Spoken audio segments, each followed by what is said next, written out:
Hello folks, welcome to Ajay Acharya. This is day 46 of my metamorphosis, and the day was productive. I could get the jobs done. What all things that I've listed in my task list, I could do that simply by applying one strategy, that is keeping the distractions low. That means keeping the mobile phone away. If I do that, I could be much more productive. That's what I have recently analyzed. And another one system that definitely works for me is having a clear, intentional planning of the day at the beginning of the day by writing down the task and listing it 1, 2, 3, 4. Those are my priority list. I have seen many techniques like A, B, C, D, E, categorizing, the list based on the priorities, but this system is working magic for me. It's simple. You have one note, you will write down all the things that you have to do in a specific day, and you write 1, 2, 3, 4. Then no brainer, just hop into the work and throw the mobile phone away. Just keep that phone away from you. This is what is needed. And apart from that, the meditation I did twice a day today. So that is at the beginning of the day I did it, and after the meditation I'm doing this video right now before sleep basically. So I have to figure out a way to do it one more time. So the next 5 days the goal is to at least do it 3 times a day, morning, night, and in afternoon. I have to completely do that. Smoking is not a problem right now. I think I can take this thing away. I have even I'm identifying myself as a non-smoker. Whenever you want to do or become something, identify yourself as the future version of that goal. So if your goal is to become a millionaire, say I'm a millionaire. Identify yourself. Then the thoughts will be aligned, and your thoughts will create some feelings, and the feelings will create some actions, and the actions will create outcome. So we have to make sure that we are aligned with the type of person we want to become, and do what they're supposed to do. That's it. So for me, smoking is not a problem right now. I think I can take it away. And regarding the secret of millionaire mindset, I have completed part 1. I plan to complete this by this Sunday. I think I have 2 more days. I have to see. I will try my level best. At least minimum I have to try to complete. It has 4 parts. At the worst case, I will try to complete 2 more parts. But the 4th part I have to try. I'll give my 100% though. So the first part basically helps us to notice what kind of patterns we've been conditioned to think in aspect of money management and stuff. The first part won't give you any ideas about creating the mindset of a millionaire, of a person who you want to become. So this first part covers about the awareness of your previous conditioning. What all things you are believing you are supposed to be, that is not you. It is the programming of you, earlier programming. At any point of time, you have the power to change that. So that is what this book says. In the first chapter says that you are the byproduct of the previous experiences conditioning you. You are not you at this moment. It is the programming. You are identified as that program. So at any point of time, with conscious free will, you can change the programming into becoming the type of person who you want to become. So that is the awareness that is given in the chapter, the part 1. The part 2 says that there are 17 ways though the rich people, the people who accumulated wealth and amazing mindset.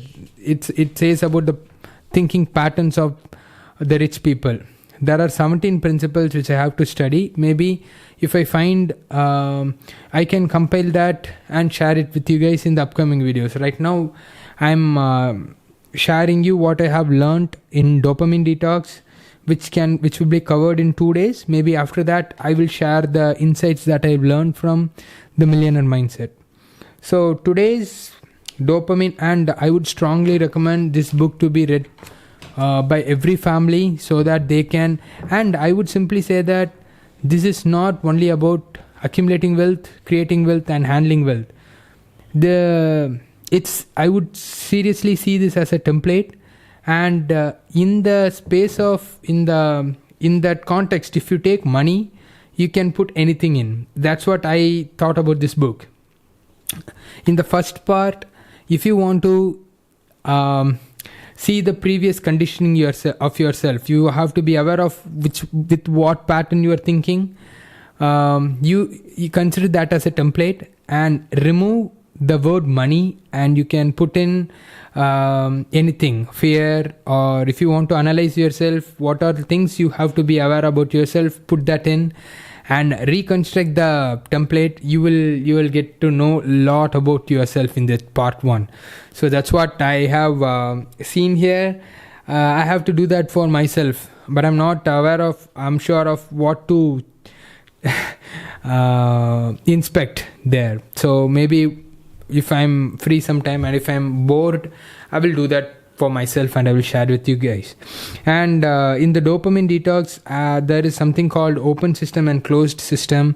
The goal for us to stay in closed system and to be away from open system, because this open system are the systems that will make us overstimulated, that will eat our time alive, that will eat our time like anything without giving us any constructive output.